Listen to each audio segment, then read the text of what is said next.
میں تو کچھ سیاسی جماعتوں کو نیم جمہوری بھی نہیں سمجھتا، وہ آمرانہ جماعتیں ہیں،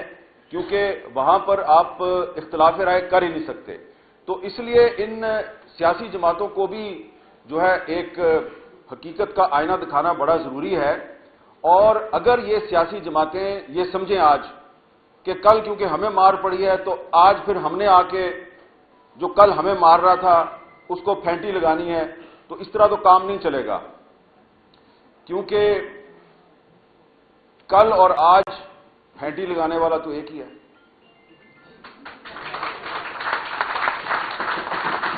اب میں یہ بھی نہیں کہہ رہا کہ جو آپ کو پھینٹی لگاتا ہے، آپ کو ذلیل و خوار کرتا ہے، آپ پر بغاوت کے مقدمے بناتا ہے، آپ کو غدار قرار دیتا ہے، آپ اس کا گریبان پکڑ لیں۔ ایک ہاؤسنگ سکیم کے مالک کو لوٹا، اس کے بعد ان کی ترقی ہوتی گئی، وہ D G I S I بھی بن گئے، وہ کور کمانڈر بھی بن گئے، پھر وہ ریٹائر ہو گئے، یعنی کہ ان کو پروموٹ کیا جا رہا تھا، ڈیموٹ نہیں کیا جا رہا تھا۔ اب آگے ہمیں پتہ چلا یہ بہت کرپٹ آدمی تھا۔ تو یہی واقعہ جو ہے یہ ایک جج صاحب پہ بھی صادق آتا ہے، ان میں اور فیض حمید میں کوئی مطابقت نہیں ہے، لیکن یہ ہمارا سسٹم ہے کہ یہاں پر آدمی جب اقتدار میں ہوتا ہے، اپنی کرسی پہ بیٹھا ہوتا ہے تو اس کو کوئی نہیں پوچھتا، لیکن جب وہ تھوڑا سا کمزور ہوتا ہے تو پھر اس کے خلاف کارروائی ہو جاتی ہے۔ تو یہ کتاب جو ہے اس میں سارے مضامین، سارے کالم جو ہیں وہ مطبوعہ نہیں ہیں،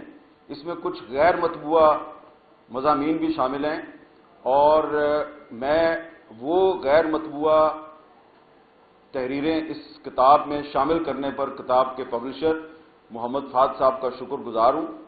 کیونکہ اب جب یہ کتاب پھیلے گی، اس کو اور مزید لوگ پڑھیں گے، تو محمد فہد صاحب یہ نہ سمجھیں کہ بڑی رونمائی ہو گئی اور پذیرائی ہو گئی، کچھ اور بھی ہو سکتا ہے۔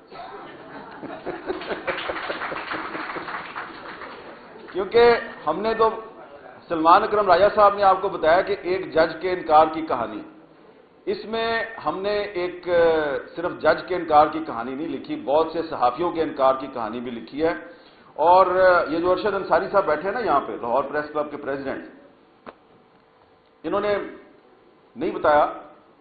ابھی کچھ ہفتے پہلے ان کے خلاف بھی ایک مقدمہ درج ہوا ہے۔ ٹھیک ہے جی، ادھر یہ شاکر روان صاحب ہیں، یہ سامنے بیٹھے ہوئے ہیں،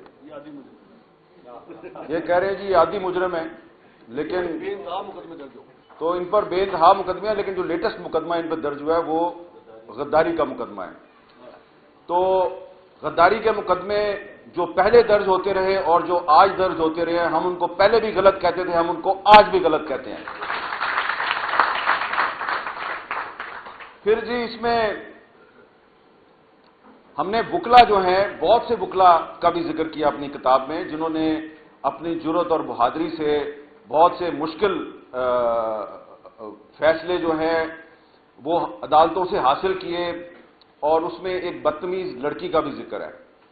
اور وہ بدتمیز لڑکی کون ہے؟ وہ ہے ایمان مزاری۔ تو یہ جو کتاب ہے یہ ان تمام بدتمیز لوگوں کے خیالات کی ترجمانی کرتی ہے جو پاکستان میں آئین اور قانون کی بالادستی چاہتے ہیں۔ اور میں نے ایک جگہ پہ گستاخی کی ہے، آپ میں سے بہت سے لوگ میرے سے شاید اتفاق نہ کریں، لیکن جیسا کہ یہاں پہ کہا گیا کہ صرف عقل اور فہم کی بات نہیں کرنی چاہیے، کبھی کبھی جنون جو ہے وہ بھی غالب آ جاتا ہے، یہ احمد اویس صاحب کہہ رہے تھے۔ تو میں نے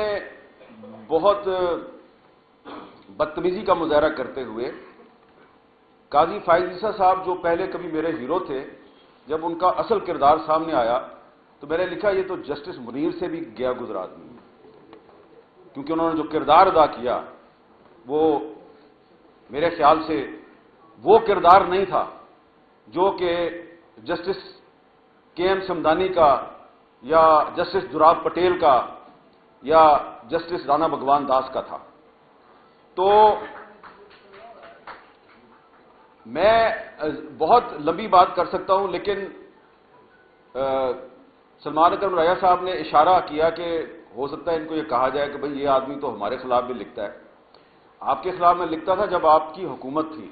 جب ہمارے ایک ہیومن رائٹس ایکٹیوسٹ تھے ادریس خٹک صاحب، ان کو گرفتار کر کے تو فوجی عدالت میں ان کا مقدمہ چلایا گیا، تو میں نے کہا کہ یہ غلط ہو رہا ہے۔ تو جو اس دور میں، پچھلے دور میں فوجی عدالتوں میں جو مقدمے چلتے تھے وہ بھی غلط تھے، اور جو آج سیولینز کو فوجی عدالتوں میں ٹرائل ان کا کیا جاتا ہے وہ بھی غلط ہے۔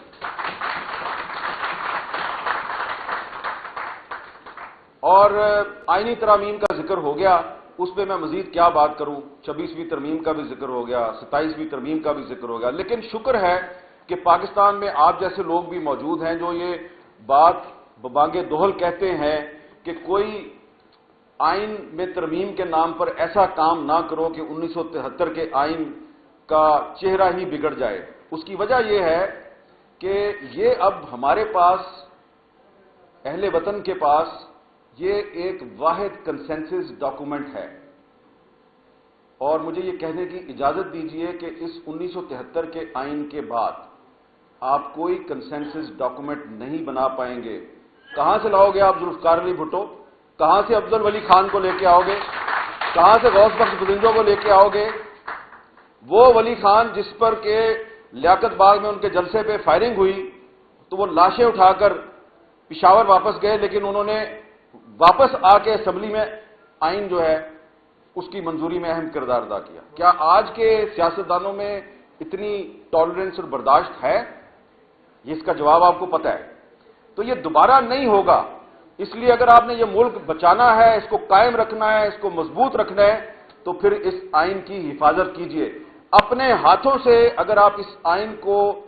کا حلیہ بگاڑ رہے ہیں تو اس کا مطلب ہے کہ آپ پاکستان کے ساتھ دشمنی کر رہے ہیں۔ خدا را یہ جو دشمنی کا رویہ ہے آئین کے ساتھ، اس کو بند کریں۔ اور خواجہ سعد رفیق صاحب جو ہیں، انہوں نے بہت سی کڑوی کسیلی باتیں جو ہیں وہ بڑے نرم لہجے میں کہہ دی ہیں،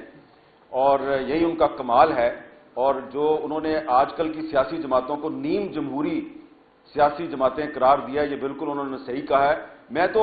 کچھ سیاسی جماعتوں کو نیم جمہوری بھی نہیں سمجھتا، وہ آمرانہ جماعتیں ہیں، کیونکہ وہاں پر آپ اختلاف رائے کر ہی نہیں سکتے۔ تو اس لیے ان سیاسی جماعتوں کو بھی جو ہے ایک حقیقت کا آئینہ دکھانا بڑا ضروری ہے۔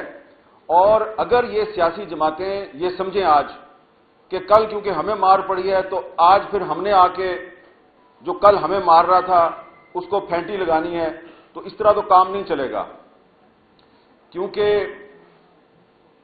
کل اور آج پھینٹی لگانے والا تو ایک ہی ہے۔